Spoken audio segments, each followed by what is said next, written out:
Make that big boss less special. It ain't no game, but they saying welcome to the second level.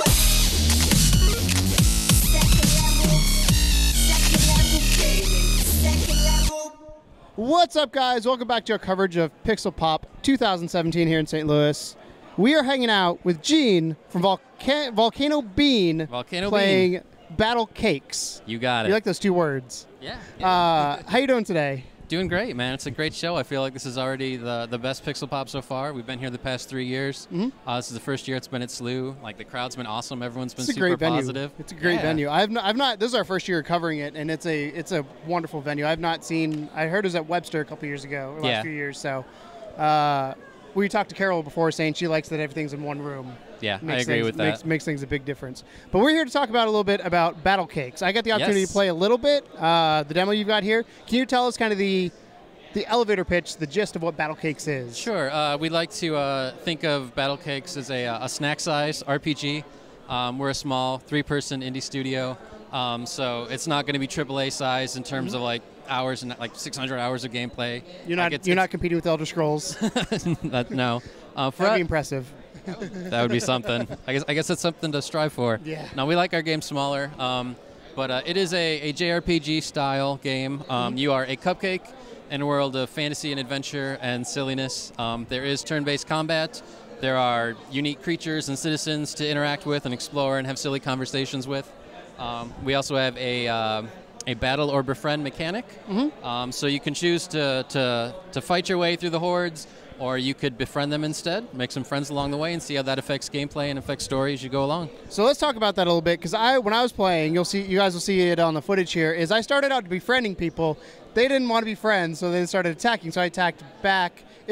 Are the different characters or the encounters you're going to have based on the character of how well they're, or the willingness they are to befriend you, or how does that mechanic play into it? Yeah, and that's something that we're still fairly early in development, so that's the thing that's going to evolve as we continue with this. There's going to be plenty of balancing, and like we try to do as much public play testing as possible so we can see what's working and what's not. Like current state, if you just kept at it with the befriending, you would have got there. Would have gotten them. Like I just gave up too early. It's a glorified HP meter in reverse. But ultimately, like, we're going to try to expand that mechanic more, so like those choices will matter. So, for example, you know, if you're like always smiting gumdroplins, like the guys you encountered, it might reach a point where like you've got a reputation, and they know like, oh, that guy's bad news, and they might just run away, and you might not even have to fight. The flip side of that, like if you're constantly befriending another creature, and I'm spitballing, these are things that are in progress. Early development. Yeah, we'll see what actually makes it into the final game. We'll interview you when the game comes out and see what actually stays in. Yeah, see how much of that matches. Like, but like, you know, the flip side of that is like maybe you're always befriending a particular kind of creature. Like they could show up and be like, oh, it's these guys who are always nice. And they might give you an item and then leave, and you don't even have to fight. And kind of like an alliance type thing. Yeah, like almost a reputation, if you will. We don't officially have that stat in there yet, but it's a thing we're discussing.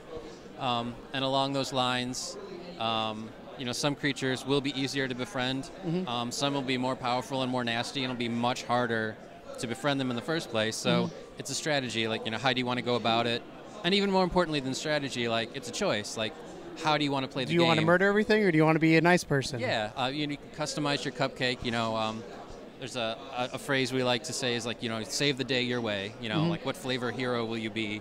That kind of thing. Because we were talking before, you were saying that a lot of games when you do RPGs or whatever, it's kind of murder everybody. I think the biggest game recently that kind of bucked that trend, I think, was Undertale. Yeah, where you could play the whole game passively. Was that an influence at all, or was that kind of something you've already been working on before? It wasn't. Like, we'd been developing this previous to Undertale being big. And Matt, who's our lead artist and writer, like, he'd had some of these ideas. This actually started as a webcomic back in 2012. But like when Undertale came out, we played it a little, we watched the Let's Plays, and it's super cool. So like we find people who have played Undertale, like they've got a positive association with that kind of mechanic. So when they see that in our game, they're like, oh, I like this is kind of like Undertale, and they like it. And I mean, that's exciting for us, because I think there's definitely a lot of room to explore, like a lot of unexplored territory in terms of those kinds of mechanics, and like, you know, not being stuck in a certain path and a certain way to play the game, or like having to fight through everything.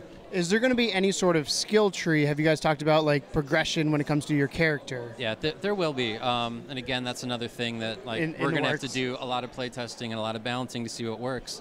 But there will probably be like skills that are friend specific and skills that are battle specific. I don't know if that will overlap or not, but there'll definitely be, you know, specific skills. Like, you know, we're exploring the idea of, you know, literally if you use it more, it levels up more. The Skyrim style. Yeah, but also, you know, skill points that you can plug in where you choose. We're definitely, like, we do as much research as we can. Like, we don't have a lot of time to play games, but, like, you know, whenever, like, obviously we're all gamers. Like, we grew up playing games, so we're trying to pull from anywhere that makes sense and try to, you know, put this package together that works as its own, like, pretty streamlined experience, I guess. Gotcha. So during the demo, I played the full version of the demo, then I did the map overview.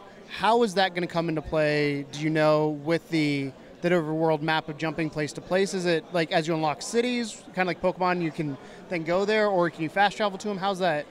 So initially, we're kind of thinking of it almost like Shovel Knight or Mario 3 in terms of like it's the overworld map. So you're going to start in the prologue town, Vanilla Hill, that you started in.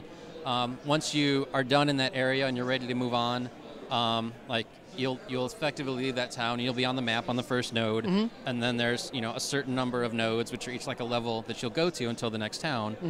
So your first time through, you know, you'll have to stop at the first one. Whatever the encounter's there, it could be, you know, a friendly visit to a farmer like you saw.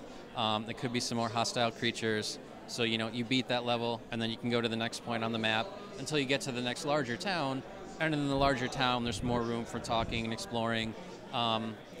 There's going to be a dungeon in each town. There'll be a big boss in each town once you get past the initial prologue level. And I saw we had, I think it was frosting first aid. Yeah, first aid frosting. First aid frosting. Yes. What are some of the items that are going to be in the game? Obviously, that's for healing. You have an RPG, so you're going to have, I'm assuming, different things do different things. What are some of the ideas you guys have going on? So there's a series of like potions and juices.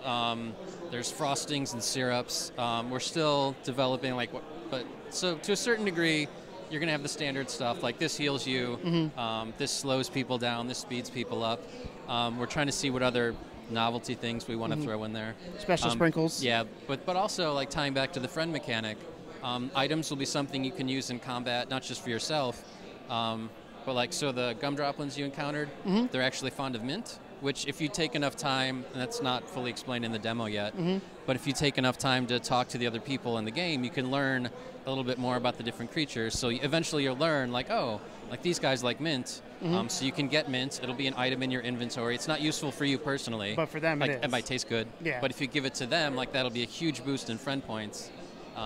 So effectively, the items are also potentially gifts. So with that, potentially having items for different characters, will there be some sort of, I want to say, book that, like, as you learn this information, you can always reference back to? Because you said the game's not going to be very long, but I'm sure we're going to run into a bunch of different creatures, and the way I play video games is I might play for 3 hours one day, and then maybe a week until I play again. I need to refresh what I learned last time. Yeah, for sure. No, there's going to be a guidebook as you go. It's like, you know, you go in your inventory, you've got like the inventory section, you've got your quest log. We're also talking about having essentially a bestiary. So when you've learned, like, oh, this thing's susceptible to that, or this thing is friendly to this, like, it'll be noted. I mean, you're not going to be required to have a spiral-bound notebook and make your own notes. Go find a wiki somewhere online now. Yeah, for sure. So it's early in development. Do you guys have a target date for anything, or is it still too early to kind of... I say we're early in development, but we're already like a year in. And so But games take a long time to make. It's true. And I've learned that. And we're a small 3-person studio. We're parents. We have day jobs. So this is a nights and weekends endeavor for us. Labor of love. Yeah. But I mean, it's more than a year out. Beyond that, I couldn't tell you specifically, because also the scope of the game changes depending on how things go. So more than a year, for sure. And then final question, because the art style is beautiful. What is it? Was that just your artist's style, and like, hey, we're going with this, or did you guys sit down and say, hey, we want it? Obviously, cupcakes is a very colorful, fun thing. Right. What was the thought process when it came up with the art style of it? So it's not the artist's default style per se. Matt can do a pretty wide variety. He's very talented, and his webcomic, which is where the idea originally started, it was a short comic. was actually, like, his rendering style was different, was a lot more detailed. But the idea was to approach it in sort of a storybook style, or even like a Saturday morning cartoon style. So there's a little bit of iterating in terms of finding like a good balance, and like an older kind of storybook style, where it's like, you know, large picture and then you've got like text at the bottom. So trying to find a balance that's like friendly, but not too simplified. Like, you know, we want the world to feel rich and inviting. So yeah, so there's some iterating, but it's largely storybook and cartoon with like the biggest influences to the art. Gotcha. So if we want to find Volcano Bean or more about Battlecakes, where can we go to get more information about the game? Great. So volcanobean.com is our main website. I believe we're Volcano Bean on all the major social media, Twitter, Facebook, etc. If you just go straight to battlecakes.com, that will redirect to the Battlecakes page on Volcano Bean. And we also try to demo pretty frequently in the St. Louis area. St. Louis Science Center First Fridays we're at pretty frequently, that kind of thing. Yeah. So go check them out, guys. Thank you so much for your time. I appreciate it. Thank you, man. Appreciate it. Thank you guys for watching. And as always, welcome to the second level. Bye. Ain't no game, but they saying welcome.